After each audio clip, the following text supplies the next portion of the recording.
Baik, bismillahirrahmanirrahim. Assalamualaikum warahmatullahi wabarakatuh. Alhamdulillah, syukurillah, wassalatu wassalamu ala rasulillah. Asyhadu an la ilaha illallah, asyhadu anna muhammadar rasulullah. Rabbi shrah li sadri wa yassir li amri wahlul 'uqdatam min lisani yafqahu qawli. Teman-teman, pertama-tama mari kita panjatkan bersyukur kepada Allah Subhanahu wa taala atas segala rahmatnya, kemudian salat semua tercurahkan kepada junjungan kita Nabi Muhammad sallallahu alaihi wasallam. Kenalkan, nama saya Muhammad Syamsul Ma'arif, mahasiswa Sekolah Tinggi Agama Islam Kupang, Prodi Manajemen Pendidikan Islam semester 5. Pada kesempatan kali ini saya akan mempresentasikan sebuah materi yang berjudul Laporan Hasil Kepengawasan.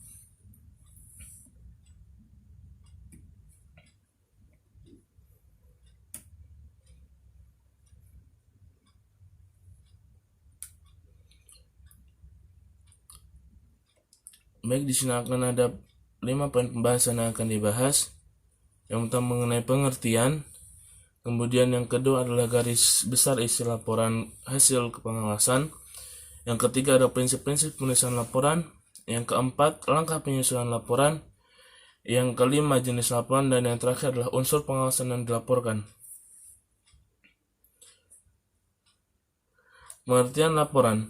Laporan adalah uraian tentang hal-hal yang berkaitan dengan proses suatu kegiatan atau merupakan suatu upaya menceritakan keseluruhan proses dan pengalaman yang terjadi dalam suatu kegiatan tertentu berdasarkan informasi yang diperoleh. Jadi secara umum, laporan adalah suatu dokumen hasil serangkaian kegiatan yang menyajikan keterangan mengenai suatu hal, atau secara khususnya, laporan adalah keterangan atau informasi yang dihimpun, diolah, dan disajikan secara tertulis kepada sasaran pembaca atau sasaran pengambil keputusan.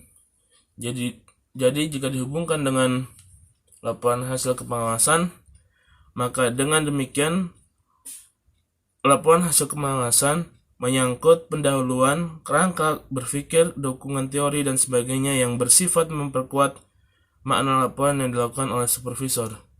Jadi tujuan dari pembuatan laporan hasil kepengawasan adalah untuk menjelaskan mengenai suatu program atau suatu pengawasan yang dilakukan oleh seorang supervisor pada sekolah binaannya. Tujuannya adalah untuk memperkuat makna sebuah laporan yang dilakukan oleh supervisor tersebut, untuk menjelaskan semua rangkaian kegiatan yang dilakukan oleh supervisor itu dalam turun pengawasan kepada sebuah sekolah binaan. Kemudian fungsi laporan sendiri ada 5. Yang pertama, yaitu laporan berfungsi mengkomunikasikan kepada sasaran pembaca. Jadi, laporan sini nantinya akan ditujukan pada sasaran pembaca ataupun orang-orang yang mengambil keputusan. Itu adalah tujuan dari terbuatnya laporan. Yang kedua, laporan berfungsi sebagai pembuat keputusan dan pengambil kebijakan. Jadi, laporan di sini juga berfungsi sebagai pengambilan keputusan ke depannya, karena informasi yang diperoleh akan bermanfaat bagi pengambilan keputusan dan kebijakan, sehingga daya dukung keputusan dan kebijakan tersebut cukup kuat karena berupa data yang akurat atau yang valid. Kemudian yang ketiga, laporan berfungsi sebagai masukan dalam pengambilan kebijakan untuk perbaikan mutu pendidikan. Jadi di sini nanti laporan dari hasil supervisi ini akan digunakan oleh sekolah untuk meningkatkan pendidikan yang ada di sekolah tersebut. Untuk kedepannya, apakah di manakah kekurangannya, kemudian di manakah yang harus diperbaiki, di sini nanti fungsi laporan tersebut. Kemudian yang keempat, laporan berfungsi bagi seorang pengawas, yaitu untuk mendapatkan informasi, menambah pengetahuan, pengalaman tentang kegiatan supervisi pengajaran. Jadi, laporan ini pun berfungsi bagi seorang pengawas. Dengan adanya laporan tersebut, maka seorang pengawas akan lebih berpengalaman, kemudian dia akan lebih mengetahui bagaimana kegiatan supervisi pengajaran yang dilakukan. Dan yang terakhir adalah hasil laporan dapat digunakan sebagai referensi bagi pengawas lain.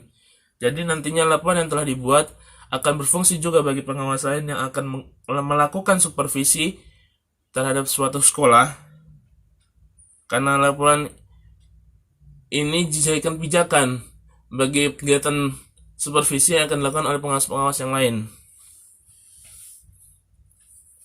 Kemudian, laporan hasil pengawasan sendiri disusun dengan beberapa tujuan. Di sini ada 4 tujuan. Yang pertama, memberikan gambaran mengenai keterlaksanaan setiap butir kegiatan yang menjadi tugas pokok pengawas sekolah. Tujuan yang pertama yaitu adalah memberikan gambaran bahwa setiap butir-butir tugas pokok yang dilakukan oleh pengawas sekolah itu betul-betul terlaksana. Kemudian yang kedua, memberikan gambaran mengenai kondisi sekolah binaan. Yang pertama, berdasarkan hasil penilaian terhadap fokus binaan yang dilakukan pengawas, terhadap kinerja guru dalam perencanaan, pelaksanaan, dan juga penilaian pembelajaran. Jadi yang pertama itu memberikan gambaran mengenai kondisi sekolah berdasarkan hasil penilaian terhadap fokus yang dilakukan seorang pengawas terhadap kinerja guru, baik dalam perencanaan, kemudian kemampuan seorang guru dalam melakukan atau melaksanakan pembelajaran, dan juga melakukan penilaian terhadap pembelajaran yang telah dilakukan. Kemudian yang kedua itu memberikan gambaran mengenai kondisi sekolah berdasarkan hasil pemantauan 8 standar nasional pendidikan. Jadi akan dilakukan sebuah pemantauan terhadap 8 standar nasional pendidikan di sekolah tersebut dalam pembelajarannya, apakah sudah sesuai dengan 8 standar nasional pendidikan ataukah belum. Kemudian yang ketiga, memberikan gambaran mengenai kondisi sekolah binaan berdasarkan guru dalam hal perencanaan, pelaksanaan, dan penilaian proses belajar. Dan yang kedua adalah penerapan berbagai inovasi pendidikan dan pembelajaran.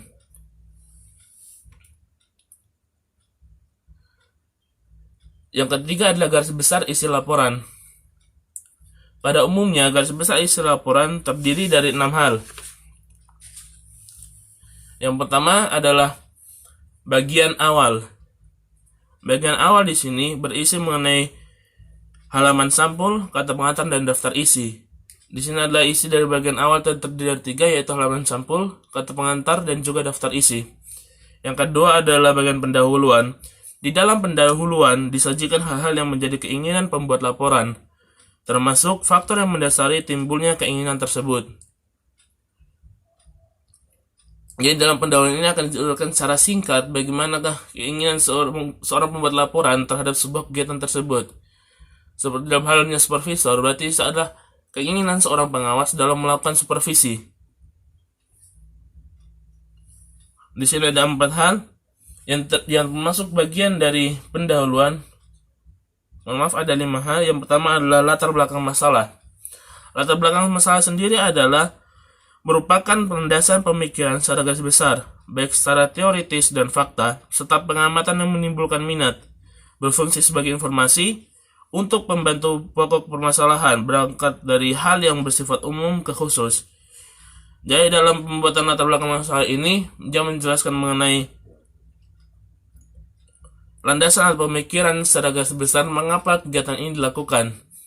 Dan biasanya dia dibuat berpangkat dari hal yang bersifat umum, kemudian turun ke hal yang bersifat khusus. Yang kedua adalah uraian pokok masalah atau rumusan masalah. Rumusan masalah merupakan pernyataan tentang keadaan, fenomena, dan konsep yang memerlukan pemecahan atau memerlukan jawaban.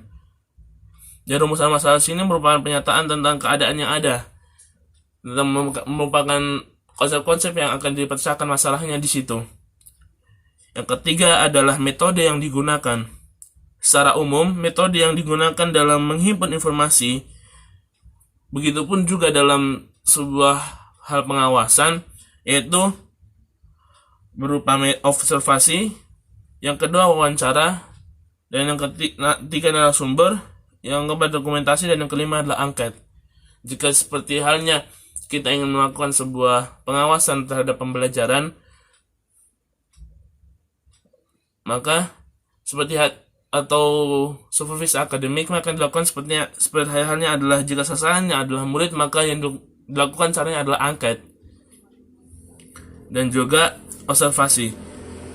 Kemudian keempat adalah tujuan dan manfaat.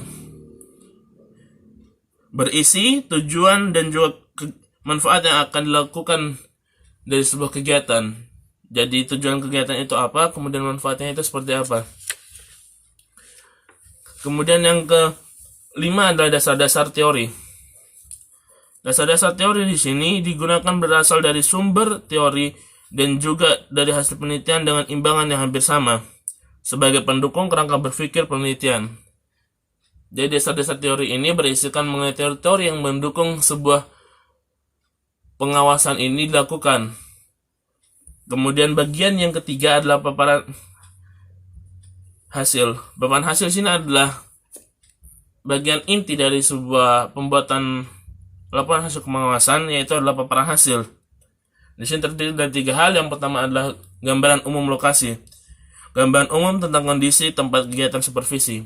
Jadi gambaran umum lokasi ini menceritakan atau menggambarkan mengenai gambaran umum mengenai sekolah binaan yang kita lakukan pengawasan di situ. Kemudian yang kedua adalah penyajian data. Penyajian data di sini terdiri dari dua sub, yaitu mengenai yang pertama adalah data hasil pelaksanaan supervisi.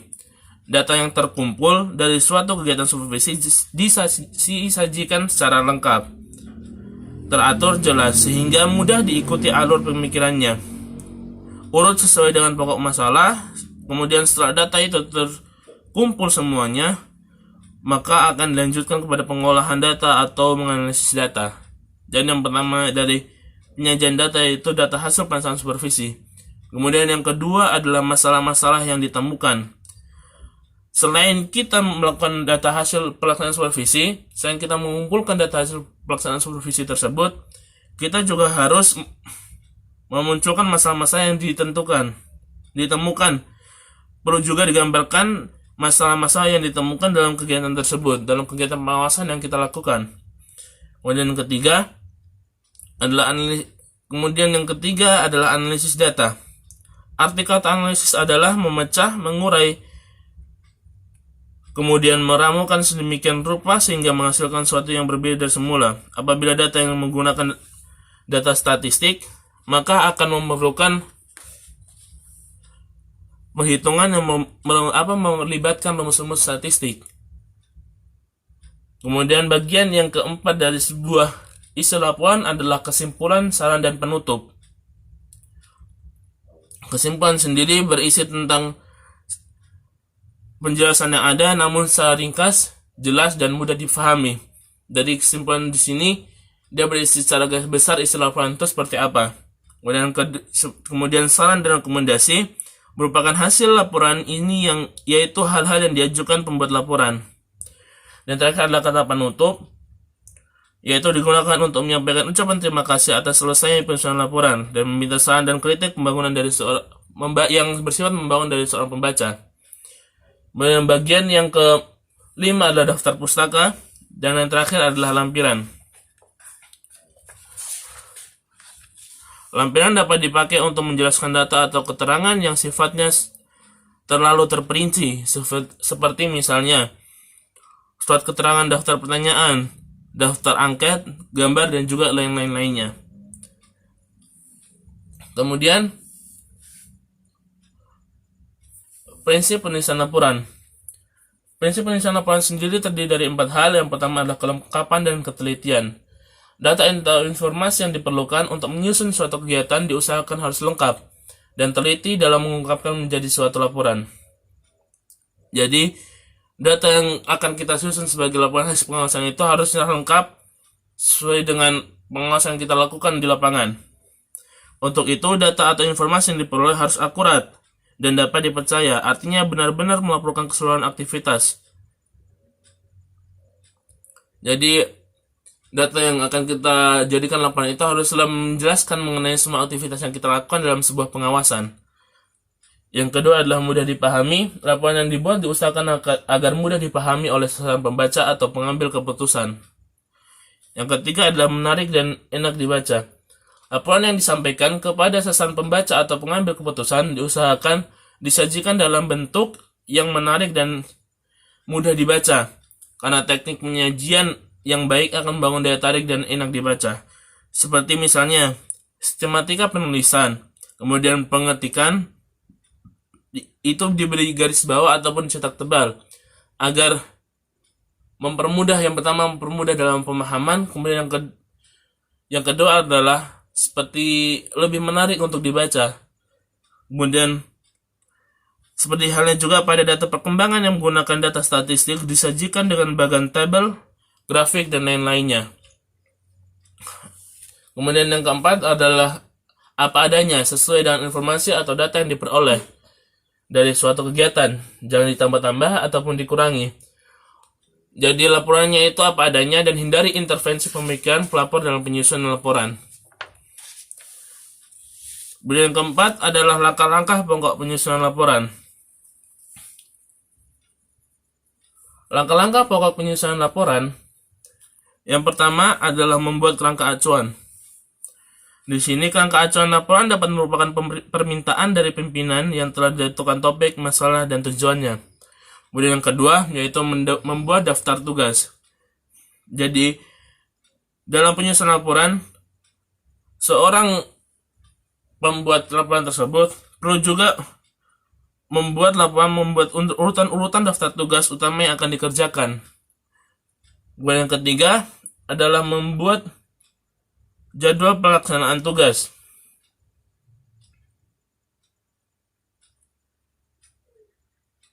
Yang ketiga adalah membuat jadwal pelaksanaan tugas. Di sini terdiri dari 7 hal. Yang pertama adalah pengumpulan data, kemudian analisis data, kemudian membuat kerangka laporan, penulisan draft, revisi atau penyuntingan, reproduksi atau mencetak, dan yang terakhir adalah pengiriman atau pendistribusian. Kemudian yang keempat adalah mengumpulkan bahan, yaitu mencakup penggalian informasi, pengamatan, dan juga membaca keputusan. Yang terakhir adalah menyeleksi dan menilai bahan, yaitu pembuat laporan harus dapat membedakan fakta dan opini. Yang kelima adalah jenis laporan dan waktu pembuatannya.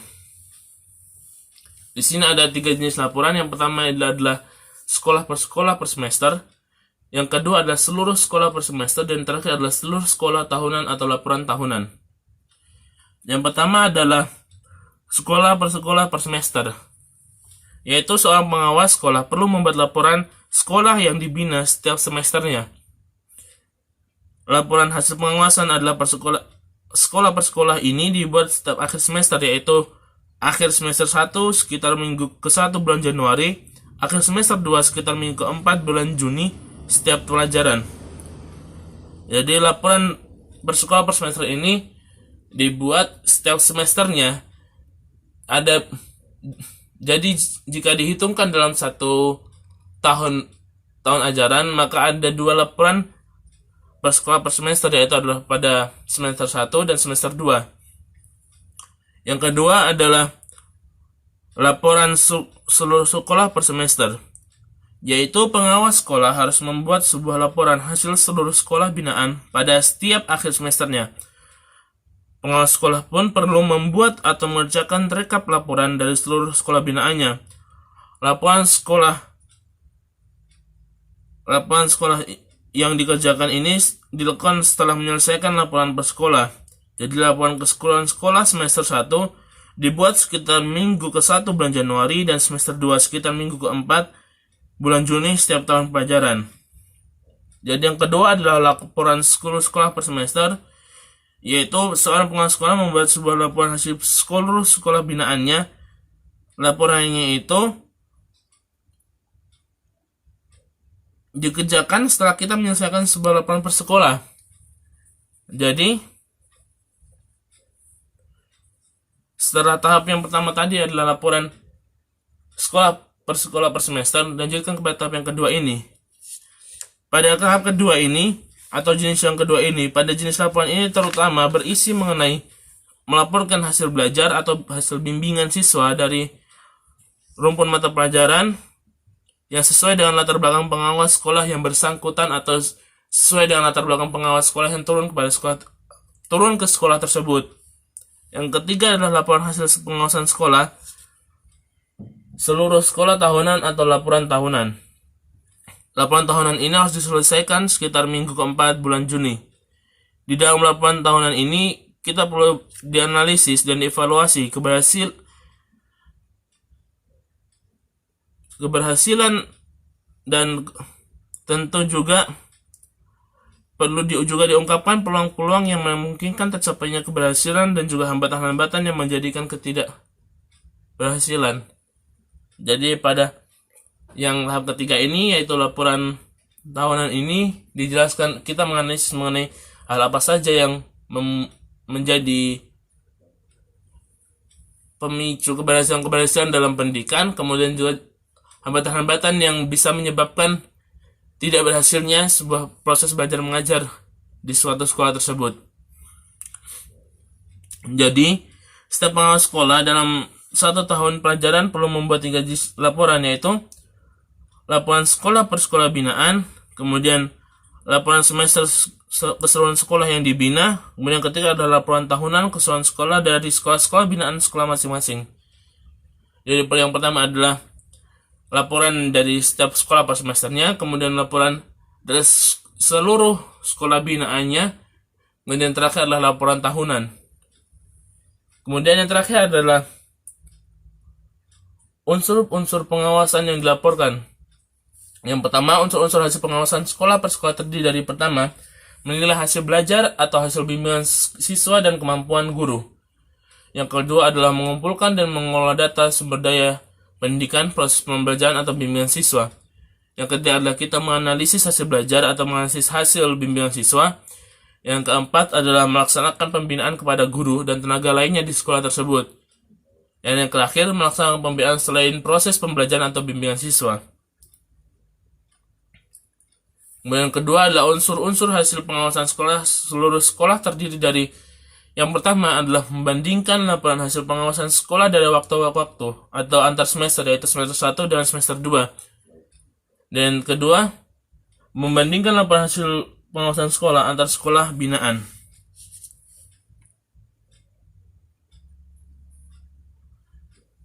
Mungkin sekian presentasi dari saya, semoga bermanfaat. Bila ada kekurangan saya mohon maaf sebesar-besarnya. Wassalamualaikum warahmatullahi wabarakatuh.